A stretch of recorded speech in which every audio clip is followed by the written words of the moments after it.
రోజుకి 100 రూపాయల ఖర్చుతో ఈ మహాలయ పక్షాల్లో మీ పితృదేవతలకు కాశీ మహాక్షేత్రంలో సెప్టెంబర్ 8 నుండి 21 వరకు జరిగే తిలాహోమంలో పాల్గొనండి. నమస్కారం, సుమన్ టీవీకి స్వాగతం. నేను మానస. ఈరోజు మనతో పాటు ఉన్నారు ప్రముఖ ఆధ్యాత్మికవేత్త. 2009 నుంచి 30,000కు పైగా జాతకాలను పరిశీలించి 2013 నుంచి వేల సంఖ్యలో పితృదోష నివారణ కార్యక్రమాలు నిర్వహించి దిశానిర్దేశనం చేసినటువంటి వ్యక్తి బ్రహ్మశ్రీ నందిబట్ల శ్రీహరి శర్మ గారు మనతో పాటు ఉన్నారు. వారితో మాట్లాడదాం. గురుగారు నమస్కారం అండి. వాగర్థావివ సంపృక్తౌ వాగర్థ ప్రతిపత్తయే జగతః పితరౌ వందే పార్వతీ పరమేశ్వరౌ ఆదిత్యాయ చ సోమాయ మంగళాయ బుధాయ చ గురు శుక్ర శనిభ్యశ్చ రాహవే కేతవే నమః. శృంగేరి జగద్గురు పీఠాధిపతులకి, కంచి పీఠాధిపతులకి నమస్కారములు తెలియజేసుకుంటూ కార్యక్రమాన్ని ప్రారంభిద్దాం. గురుగారు, ఇప్పుడు సెప్టెంబర్ 21 అందరూ కూడా భాద్రపద మాసంలో అమావాస్య రోజు పెత్తరామాస, పెద్దల అమావాస్య అని కూడా అంటూ ఉంటారు. పితృ కార్యక్రమాలు నిర్వహిస్తూ ఉంటారని చెప్తున్నారు.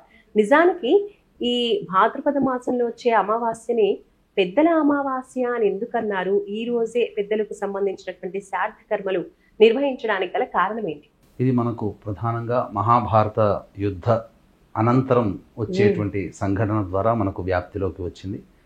కర్ణుడు వీరమరణం పొందిన తర్వాత, స్వర్గానికి ఏగిన తర్వాత, అప్పుడు తనకి ఎటు చూసినప్పటికీ కూడాను రత్నమణిమయ భూషితములతో కూడుకున్నటువంటి వస్తువులే కనిపించాయి. కానీ భోజన పదార్థాలు ఏవి కనిపించకపోగా అప్పుడు ఇంద్రుడిని అడిగాడు, ఏంటి కారణము? నాకు ఎటువైపు చూసినా అన్నము దొరకట్లేదు అని అంటే, బ్రతికుండంగా నీవు ఇటువంటి రత్నమణిమాణిక్యాదుల్ని నీవు దానం చేసావు, కానీ ఏనాడు కూడా నీవు అన్నదానం చేయలేదు అని చెప్పి, అంతటా ఈ ఇంద్రుని యొక్క సూచన మేరకు యముడి యొక్క అనుమతితో భూలోకానికి చేరుకొని, అప్పుడు భూరిగా అంటే ప్రపంచవ్యాప్తముగా అన్నదాన కార్యక్రమాలన్నీ కూడా విశేషంగా ఒక పక్షం రోజుల పాటు చేశారు. ఈ యొక్క పక్షము రోజుల పాటు అన్నదానం చేసినటువంటి కారణాన్ని పురస్కరించుకొని ఆ రోజు దారభ్యత అవి పితృపక్షాలుగా ఏర్పడ్డాయి. తదనంతరం అందరూ కూడా గతించిన వాళ్ళ యొక్క పేరు మీద ఈ యొక్క పితృపక్షాలలో అనగా భాద్రపద మాస కృష్ణపక్ష పాడ్యం నుంచి అమావాస్య వరకు ఈ యొక్క పితృపక్షాలు, మహాలయ అమావాస్య తిథులు, మహాలయ తిథులు లేదా పెత్తరామాస్య, పెద్దవాళ్ళ తిథులు అనేటువంటి నామము రూపాంతరాలు చెంది ఆ రోజు నుంచి చనిపోయిన వారందరికీ కూడా ఏ తిథిలో చనిపోతారో తెలియదు. కాబట్టి ఈ 15 రోజుల్లో వారి శక్త్యానుసారము అందరూ కూడా ఈ యొక్క సంబంధించినటువంటి పిండ ప్రదాన తర్పణాది కార్యక్రమాలు ఆచరించడం, స్వయం పాక దానములు ఇవ్వడం. అయితే ప్రధానంగా చాలామంది ఆచరించేటువంటిది మాత్రం మహాలయ అమావాస్య, భాద్రపద అమావాస్య అని చెప్పుకునే రోజున మనం ఆచరిస్తున్నాం. ఆదివారం సెప్టెంబర్ 21వ తారీఖు అయింది. ఆ రోజున అందరూ కూడా పెద్దల యొక్క అనుగ్రహాన్ని సంపాదించుకోవాలి. ఎందుకనంటేనమ్మా, మనం ఈ రోజున 5,000 మన నోట్లోకి పోతున్నాయి అని అంటే దాని అర్థము మన పూర్వీకులు చేసినటువంటి పుణ్యదాన ఫలితం. కాబట్టి అందరూ కూడా పెద్దలు అనుగ్రహం కోసం ఈ రోజున తమ యొక్క తల్లిదండ్రుల, తాత ముత్తాతల పేరు మీద తర్పణాది కార్యక్రమాలు, పిండ ప్రదాన కార్యక్రమాలు, స్వయం పాక దానములు అనేటువంటివి ఈ రోజున చక్కగా చేసినట్లయితే దేవతాశక్తి కంటే కూడా పితృదేవత యొక్క అనుగ్రహం వలన మన యొక్క సంకల్పాలన్నీ కూడా అచిరకాలంలో నెరవేరుతాయి. ఈ రోజున మనం చక్కగా ఈ దేవుని పూజించడం వల్ల మనకి దేవత అనుగ్రహించిందంటే దేవత అనుగ్రహించదు, పితృదేవతలు అనుగ్రహించి దేవతల రూపంలో మనకు వరాల ప్రసాదం అనేటువంటిది మనకు కలుగుతుందని చెప్పవచ్చు. గురుగారు, అందరూ పితృకర్మలు ఈ మహాలయ పక్షాల్లో చేయాలి అంటున్నారు. మరి కుటుంబంలో అంటే ఎవరు చేస్తే మంచిది? నిజానికి ఎవరు చేయాలి? కుటుంబంలో కొంతమంది చూసుకున్నట్లయితే అసలు పుత్ర సంతానమే ఉండదు, అందరు అమ్మాయిలే ఉంటారు. మరి అలాంటి పక్షంలో ఎవరు చేయాలి? అంటే ఒక కుటుంబంలో 4-5 సంతానం మగపిల్లలు ఉంటారు. చాలా మంది ఏంటంటే తల్లిదండ్రుల కోసం పెద్దవాడు చేస్తే సరిపోతుంది, మిగతా 4 చేయకపోయినా పర్వాలేదంటారు. కానీ తల్లిదండ్రులు అందరినీ కని అందరినీ సమానంగా పెంచుతారు. నాకు పెద్దవాడే పిండ ప్రదానం చేస్తారని చెప్పి పెద్దవాడికే ఆస్తులన్నీ ఇవ్వడం, పెద్దవాడినే గొప్పగా చూడడం కాదు కదా. కడుపున పుట్టిన సంతానం అందరినీ కూడా ఒకే రకంగా చూస్తారు. కాబట్టి ఇక్కడ ధర్మం ఏం చెప్పబడుతుందనంటే, మనము సంతానముగా జన్మించినప్పుడు ఆ పెద్దల యొక్క ఆకలి దప్పులు తీర్చడం కోసమై పుట్టిన ప్రతి సంతానము కూడా పెద్దవాళ్ల పేరు మీద ఈ రోజున అనగా సెప్టెంబర్ 21వ తారీఖు మహాలయ అమావాస్య రోజున పిండ ప్రదాన కార్యక్రమం, తర్పణాది కార్యక్రమాలు, స్వయం పాక దానములు ఖచ్చితముగా చేసి తీరాలి. కొంతమంది స్వయం పాకం ఇస్తూ ఉంటుంటారు, అవును. కొంతమంది తర్పణాది కార్యక్రమాల వరకే చేస్తుంటారు. అది ఎవరి శక్తి అనుసారం అది. ఇప్పుడు మీరు అడిగినటువంటి ప్రశ్న, చాలామందికి సంతానం ఉండదు, తదనంతరం ఎవరు చేయాలి? అవును. వాళ్ళ పేరు మీద అన్నదమ్ములో, స్నేహితులో, అన్నదమ్ముల పిల్లలో సంతానం లేని వాళ్ళ పేరు మీద చేయవచ్చు. కొంతమంది ఆడవాళ్ళే సంతానం ఉంటారు. అవును. అటువంటప్పుడు ఇప్పుడు చాలామందికి ఆడవాళ్ళ సంతానం ఉండి చేయలేరు, అల్లుళ్ళు అయితే చేయాలి.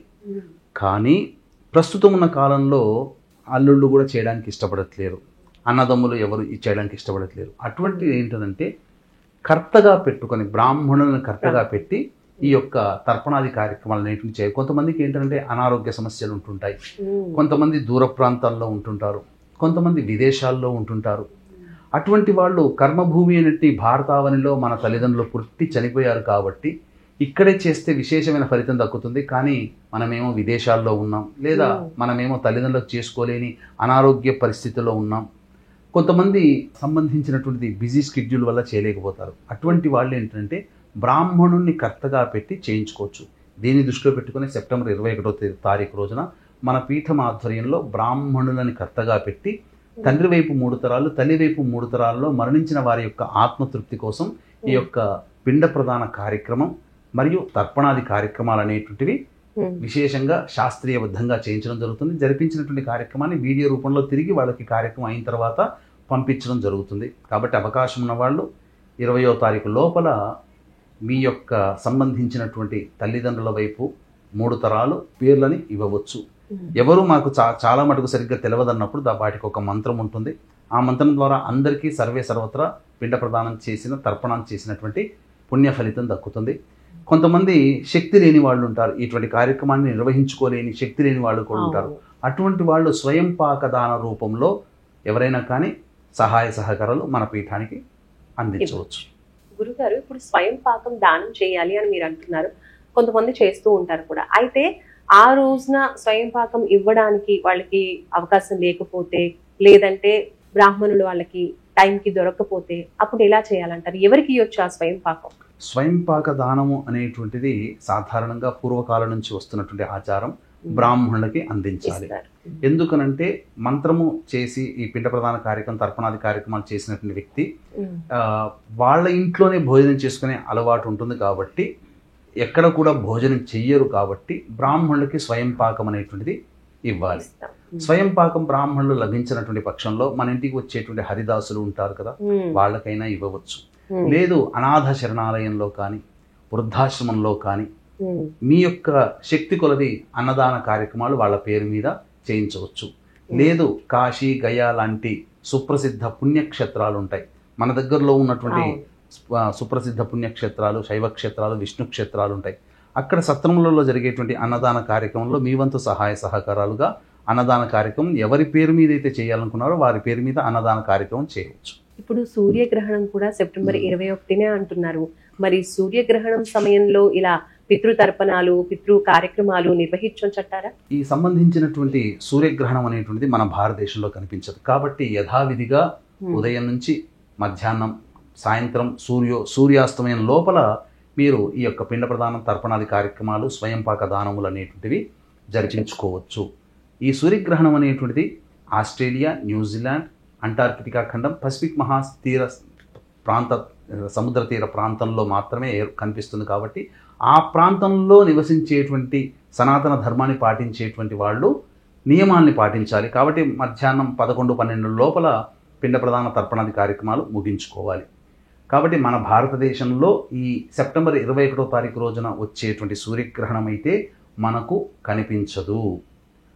కాబట్టి ఎటువంటి ఆచార నియమాలు పాటించాల్సిన అవసరం లేదు. కాకపోతే ఈ సూర్యగ్రహణం అనేటువంటిది కన్యా రాశిలో సంభవిస్తున్నటువంటి కారణం చేత కన్యా రాశి బేస్ చేసుకొని ఒక్క మేషరాశి, కర్కాటక రాశి, వృశ్చిక రాశి, ధనుస్సు రాశి వారికి శుభ ఫలితాలు.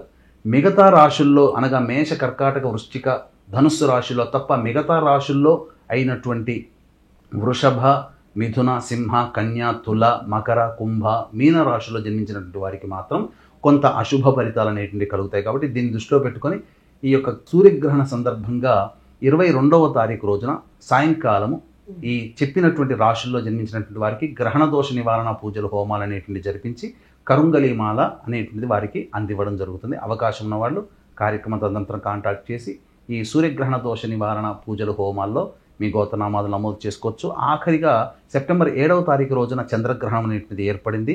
ఆ చంద్రగ్రహణాన్ని బేస్ చేసుకొని మనకు కొన్ని రాశిలో జన్మించినటువంటి వారు కనుక కుంభరాశిలో ఏర్పడింది కాబట్టి ప్రధానముగా కన్యా రాశిలో, అలాగే మేషరాశిలో, వృషభ రాశిలో జన్మించినటువంటి వారికి, ధనుసు రాశిలో జన్మించినటువంటి వారికి తప్ప మిగతా అయినటువంటి మిథున, కర్కాటక, సింహ, తుల, వృశ్చిక, మకర, కుంభ, మీన రాశిలో జన్మించినటువంటి వారికి చంద్రగ్రహణ దోషం ఉంది. అప్పుడు చేసుకోలేకపోయి ఉంటారు. కాబట్టి గ్రహణం ఏ నక్షత్రంలో వస్తుందో ఆ నక్షత్రం ఏర్పడినటువంటి మళ్ళీ తిరిగి వచ్చే నెలలో ఆ నక్షత్రం వచ్చే లోపల గ్రహణ దోష నివారణ చేసుకోమని మనకు ధర్మశాస్త్రం చెప్పబడి ఉంది. కాబట్టి సర్వే సర్వత్రా ఈసారి సూర్యగ్రహణం, చంద్రగ్రహణ ప్రభావము 12 రాశుల మీద కూడా ఉంది. కాబట్టి అవకాశం ఉంటే, దైవానుగ్రహం పొందే అవకాశం ఉంటే 12 రాశుల్లో జన్మించినటువంటి వారు ఈ సెప్టెంబర్ 22వ తారీఖు రోజున మన పీఠం ఆధ్వర్యంలో జరిగే సూర్య చంద్రగ్రహణ దోష నివారణ పూజలు కార్యక్రమంలో గోతనామాదులు నమోదు చేసుకోవచ్చు. కరుంగలిమాల వాళ్ళకి అందివ్వడం జరుగుతుంది. గురుగారు, భాద్రపద అమావాస్య రోజు ఒకవేళ ఆరోగ్యం బాగోలేకనో లేదా పరిస్థితులు అనుకూలించకపోతేనో ఇలా పితృకర్మలు చేయలేకపోతే వాళ్ళు మళ్ళీ తర్వాత ఎప్పుడైనా చేసుకోవచ్చు అంటారా? కొన్ని కారణాంతరాల వల్ల ఇంట్లో ఈ పితృకర్మలు చేయాలి అని అంటే మగవాడు ఎంతనో భార్య కూడా అంతే. కాబట్టి చేసేటువంటి కుటుంబంలో భార్యకి ఏదైనా కానీ ఋతుమతి కనుక అయినా, అలాగే చేసే వ్యక్తులకి అనారోగ్య సమస్యలు, కొన్ని బిజీ షెడ్యూల్లో ఉన్నప్పుడు వాళ్ళు స్వయంగా చేసుకోలేకపోతారు. కాబట్టి అటువంటి వాళ్ళకి సంబంధించి మన పీఠమాధ్వర్యంలో ఎలాగో 21వ తారీఖు ఈ యొక్క పిండ ప్రదాన కార్యక్రమం చేసుకుంటాం. స్వయంగా చేసుకోవాలనేటువంటి కోరిక కూడా వాళ్ళకు ఉంటుంది. కాబట్టి అటువంటి వాళ్ళు ఏం చేయాలంటే ఆశ్వీజ అమావాస్య రోజునైనా కానీ ఈ సంబంధించినటువంటి కార్యక్రమం ఇంట్లో జరిపించుకోవాలి. ఆశ్వీజ అమావాస్య లోపల వాళ్ళ పెద్దవాళ్ళు చనిపోయిన తిథి రోజునైనా కానీ ఆశ్వీజ అమావాస్య లోపలైనా చేసుకోవచ్చు. లేదా ఏ తిథో తెలియదు కాబట్టి ఆశ్వీజ అమావాస్య రోజునైనా కానీ చేయవచ్చు. ఎందుకనంటే పితృపక్షాలకు సంబంధించి భాద్రపద పౌర్ణమి నుంచి పెద్దలు, చనిపోయిన పెద్దలు ఈ భూమి మీద ఈ రోజునైనా వాళ్ళ కుటుంబ వంశ వారసులు పిండ ప్రధాన తర్పణాది కార్యక్రమాలు ఇస్తారని ఎదురు చూస్తారు. ఎప్పటి వరకు ఎదురు చూస్తారు? ఆశ్వీజ అమావాస్య వరకు ఎదురు చూస్తారు, ఎంతో ఆశగా. కాబట్టి పెద్దల ఆశని మనం పక్కకు పెట్టకూడదు, వమ్ము చేయకూడదు. కాబట్టి మనకు కనిపించే దేవతలు పితృదేవతలే.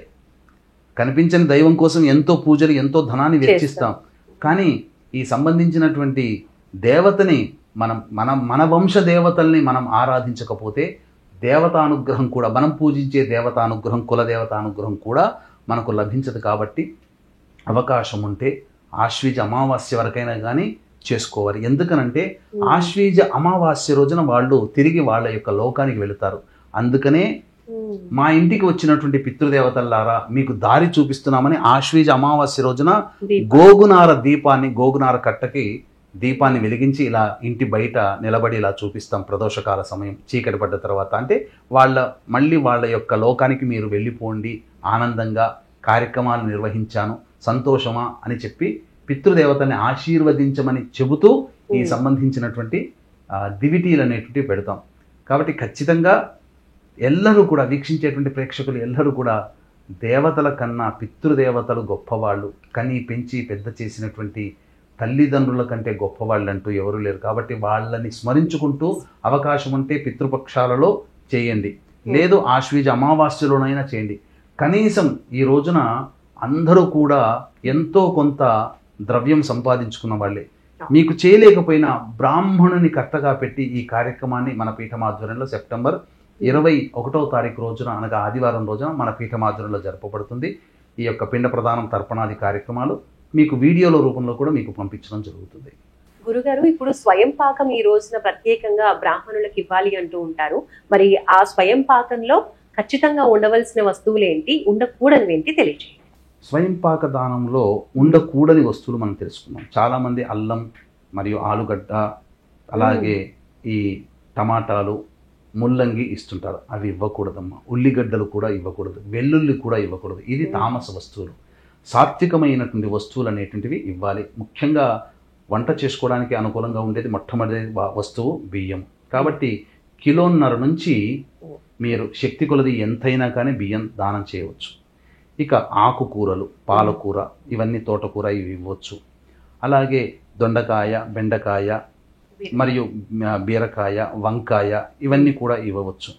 ముఖ్యంగా 3 వస్తువులు ప్రధానంగా ఇమ్మని చెప్పబడి ఉంది. ఏంటంటే పనస, నల్లేరు మరియు కాకరకాయ. ఈ 3 వస్తువులు ఇస్తే 1000 కూరగాయలు ఇచ్చినంత పుణ్య ఫలితం ఉంటుంది. అలాగే ఎలాగో పప్పు, ఉప్పులు అనగా కందిపప్పు, శనగపప్పు, మినపప్పు ఖచ్చితంగా ఉండాలి. అలాగే తైలం అనగా వాడుకునేటువంటి నూనె, మన వేరుశనగ నూనె కానీ, సన్ఫ్లవర్ ఆయిల్ నూనె కానీ, ఏదైనా కానీ నూనె ఇవ్వవచ్చు. కాబట్టి ఇలాంటి వస్తువులు ఖచ్చితంగా ఉండాలి. ఇవ్వకూడని వస్తువులు చెప్పాను, అవి లేకుండా చూసి స్వయం పాక దానము దక్షిణతో సహా బ్రాహ్మడికి దానం ఇవ్వాలి. ఇక చాలామంది ఈ యొక్క భాద్రపద అమావాస్య రోజున తమ పెద్దలకి ఇష్టమైనటువంటి పదార్థముగా మాంసాహారములు అనేటువంటి వండి పెడుతుంటుంటారు. కానీ ఇది నిషేధమమ్మ. అమావాస్య రోజున మాంసాహారము, మద్యపానము, ధూమపానం ఇవన్నీ నిషేధం. కాబట్టి పెద్దల కోసం పెట్టేటువంటి యొక్క పటం ముందర ఏదైతే వాళ్ళు వండి పెడతారో వంటకాలలో ఈ సంబంధించినటువంటి సాత్వికమైన ఆహారమే ఉండేటట్టుగా చూసుకోండి. శాకాహారమే ఉండాలి. మాంసాహారం నిషేధము. ఇది ఒక్కటి గమనించి శాస్త్ర ప్రకారాన్ని మనం ఆచరిస్తే తప్పకుండా మనకు పితృదేవతలకు అనుగ్రహం కలుగుతుంది అని చెప్పవచ్చు. చాలా మంచి విషయాలు తెలియజేశారు గురుగారు. నిజంగా ఈ రోజు ఏం చేయాలి, ఏం చేయకూడదు, ఎలా చేయాలి, ఇప్పుడు స్వయం పాకం ఇవ్వాలన్నా కూడా అసలు ఏ వస్తువులు ఇవ్వాలి అనే విషయాలు కూడా చాలా మందికి తెలియదు. ఇలాంటి విషయాలన్నీ కూడా ఈ రోజు ఉన్నటువంటి సందేహాలన్నీ కూడా నివృత్తి చేసినందుకు చాలా ధన్యవాదాలు గురుగారు. నమస్కారం. సర్వం శ్రీ ఉమామహేశ్వర పరబ్రహ్మార్పణమస్తు. చూసారు కదండి, ఇప్పుడు వస్తున్నటువంటి అమావాస్య, భాద్రపద అమావాస్య, పెద్దల అమావాస్య అంటూ ఉంటారు. ఖచ్చితంగా పెద్దలకు సంబంధించినటువంటి శ్రాద్ధ కర్మలన్నీ కూడా నిర్వర్తిస్తూ ఉంటారు. కాబట్టి గురుగారు కూడా ఇప్పుడు ఇలాంటి కార్యక్రమాలు చేసుకునే వాళ్ళ కోసం అవకాశం ఉంది, చేసుకోలేము అనుకున్న వాళ్ళకు కూడా కర్తను పెట్టి కూడా ఈ కార్యక్రమాలన్నీ నిర్వహిస్తూ ఉన్నారు. అలాగే ఆ రోజు మనం విధిగా చేయాల్సినటువంటివి ఏంటి అనే విషయాలు కూడా తెలియజేస్తారు. కాబట్టి తప్పకుండా ఈ విధంగా మనం ఈ అమావాస్య రోజున పెద్దలకు సంబంధించిన కార్యక్రమాలు నిర్వహిస్తాము. ఇంకా ఏవైనా మీరు కూడా గురువు గారి తరఫున ఇలాంటి పూజా కార్యక్రమాలు చేయించుకోవాలి అనుకుంటే కూడా స్క్రీన్ పైన కనిపించే నంబర్స్ కి కాల్ చేయండి. చూస్తూనే ఉండండి సుమన్ టీవీ. నమస్కారం.